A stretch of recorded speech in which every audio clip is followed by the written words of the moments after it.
తెలంగాణలో అర్హులైన పేదలకు త్వరలో రేషన్ కార్డులు ఇవ్వాలని కేబినెట్ నిర్ణయం తీసుకుందని మంత్రి పొంగులేటి శ్రీనివాసరెడ్డి తెలిపారు.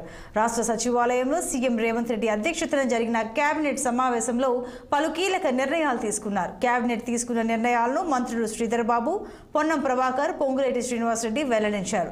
ఓబీసీ, ఎస్సీ, ఎస్టీ సహా 16 కార్పొరేషన్లను ఏర్పాటు చేయాలని కేబినెట్ నిర్ణయించినట్లు పొంగులేటి చెప్పారు. కాళేశ్వరంపై న్యాయ విచారణ కోసం కమిటీ ఏర్పాటు చేసి 100 రోజుల్లో నివేదిక ఇవ్వాలని సూచించినట్టు తెలిపారు.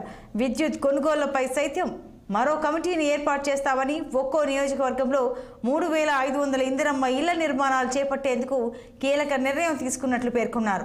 జస్టిస్ పీసీ చంద్రఘోష్ నేతృత్వంలో కాళేశ్వరంపై విచారణతో పాటు 100 రోజుల్లో విచారణ పూర్తి చేయాలని కమిటీకి సూచించనున్నట్లు వివరించారు. అలాగే 2 రోజుల్లో 93% రైతు బంధు రైతులకు ఇవ్వాలని నిర్ణయించామన్నారు మంత్రులు.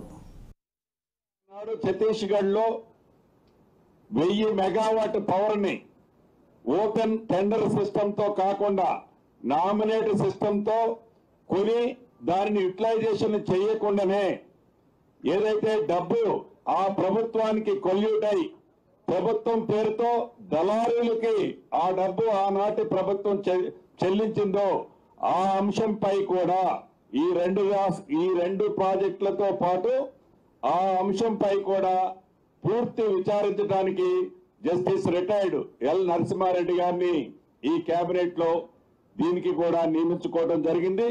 ఈ విచారణ కాలం కూడా 100 రోజులుగా నిర్ణయించుకోవడం జరిగింది. రైతు బంధు ఇప్పటి వరకు సుమారు 84% రైతులకి రైతు బంధు ఈ రాష్ట్ర ప్రభుత్వం ఇచ్చింది. రాబోయే 2 రోజుల్లో 93% పైగా రైతు బంధువుని ఇచ్చే కార్యక్రమాన్ని ఇవ్వాలని కేబినెట్ నిర్ణయించింది. ఆ రకంగా కూడా ఆదేశించడం జరిగింది. దీని ప్రకారం యావత్తు తెలంగాణలో ఉండే నిరుపేదలందరికీ మళ్ళీ రీరిపీట్ చేస్తున్నా, రేషన్ కార్డుల అంశం ఏదైతే ఉందో ఈ రేషన్ కార్డులని అర్హులైన ప్రతి వారికి ఇచ్చే ఆలోచన శ్రీకారం ఈ రోజు చుట్టబడింది. అతి కొద్ది రోజుల్లో అర్హులైన వారందరికీ రేషన్ కార్డు ఇవ్వటం జరుగుద్ది. ఏదైతే